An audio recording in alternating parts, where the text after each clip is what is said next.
क्या समाधि भी आर्टिफिशियल हो सकती है? क्या कोई 6 महीने की आर्टिफिशियल समाधि में जा सकता है? आर्टिफिशियल समाधि और सहज समाधि में क्या अंतर है? दोस्तों, आध्यात्मिक जगत से जुड़े योग, प्राणायाम, ध्यान, साधना और समाधि की बातें आजकल हर कोई करने लगा है। इनमें ज्यादातर लोगों की बातें न केवल बहुत जटिल होती हैं, बल्कि सतही और कृत्रिम यानी आर्टिफिशियल भी होती हैं। लेकिन आध्यात्म का जगत जटिलता का नहीं, सहजता का जगत है। सद्गुरु कृष्णानंद जी महाराज ने एक दृष्टांत के जरिए आर्टिफिशियल समाधि और सहज समाधि का अंतर बताया है। उस भी प्राणायाम को जो हम कहते हैं वो आर्टिफिशियल प्राणायाम है। इनके प्रकार ने अपने मन को समझा लेते हैं, 1 हफ्ता के लिए, 1 महीना के लिए, 6 महीना के लिए, भाई स्थिर हो जाओ, चुपचाप रह जाओ। That the contract of your mind. वो समय दे दिया, तू बड़ा जोगी हो गया, लेकिन आपके कोई बदलाव नहीं होगा। काम, क्रोध, मद, मोह, लोभ भयंकर चलेगा।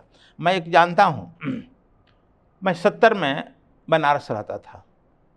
80 घाट के सामने वो आया जोगी, 30-35 साल का रहा होगा। कहा कि हम 6 महीना के लिए समाधि लेंगे। बड़ा बनारस में हलचल हुआ, कौन परमिशन दे। 1 महीना बहुत लोग वहाँ का प्रयास किए, तो डीएम दिया, लिखवा लिए कि मरे वरेगा तो हमारी नहीं।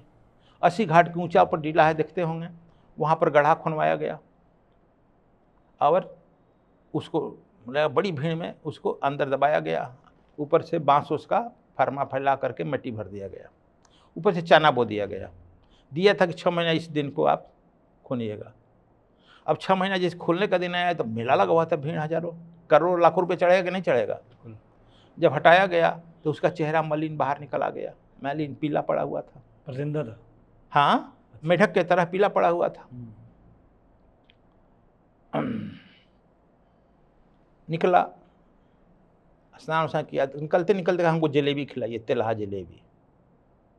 कहा अच्छा, ये निकल के तेलहा जलेबी मांग रहा, दिया गया, खाया वाया, गंगा स्नान किया गया। कहा कि हम कल बोलेंगे, शरीर में ताकत आएगी तब ना। बोला, खूब भीड़, खूब जय जयकार। एक पंडा के घर रहने लगा। अब मैं अवसर पाकर बनारस रहता था, उसे जाकर संपर्क बढ़ाया। हम आप खुलते तिलहा जलेबी क्यों मांगे? कहा कि मन को मैं सेवा करते करते कहा कि मैं मन को समझा रहा था, मन मांग नहीं रहता, हमको अभी जलेबी दो, अभी खिलाओ खिलाओ। हम कहें खुलते खुलते तुमको जलेबी खिलाएंगे, अभी हमारी इज्जत फंस गया, ऊपर बंद हो गया, चले जाओ, मान जाओ। यह हमको करने में हमको 24 घंटा लग गया। तब मन समझ गया, कंट्रैक्ट हो गई हमारी उससे। वो मूर्छा में चला गया, मूर्छा होता है ना जी, अचेतन में चला गया। हम समाधि बाहर के लिए समाधि में चले गए। अचेतन में कोई सांस की जरूरत नहीं है, जो अंदर ऑक्सीजन भरा हुआ है उससे काम चलेगा। ठीक टाइम पर लोग खोला, मन कहा कि अब तो आपका काम पूरा कर दिया, हमको जलेबी खिलाओ। तो आदमी तो वहीं खड़ा है ना मन पर, बिल्कुल माइंडलेस, नो माइंड तो हुआ नहीं ना, इगोलेसनेस तो हुआ नहीं। अच्छा, उसके 2 महीना खुद पंडित जी घर रहता तो उनकी एक लड़की लेकर भाग गया। ये हम नहीं कहना चाहते थे,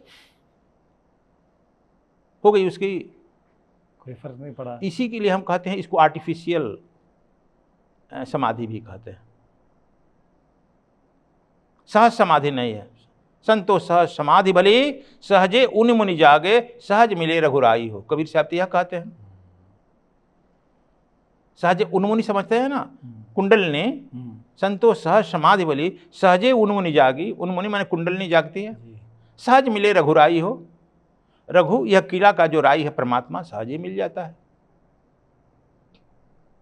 तो हम इतना असहज क्यों हो रहे हैं?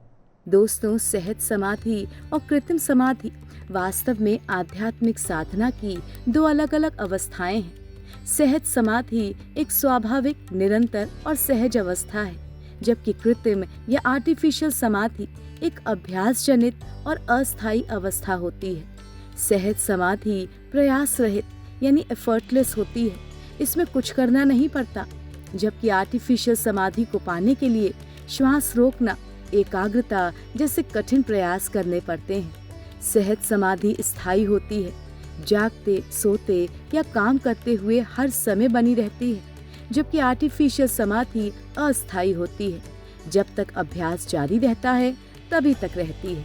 सहज समाधि में व्यक्ति सामान्य दैनिक गतिविधियों को करते हुए भी परम आनंद और साक्षी भाव में रहता है, जबकि आर्टिफिशियल समाधियां बाहरी दुनिया का होश नहीं रखती और चेतना अंतर्मुखी हो जाती है। सहज समाधि आध्यात्मिकता का सर्वोच्च स्तर है। इसे जीवन मुक्ति माना जाता है, जबकि आर्टिफिशियल समाधि को सहज समाधि तक पहुंचने की सीढ़ी माना जाता है।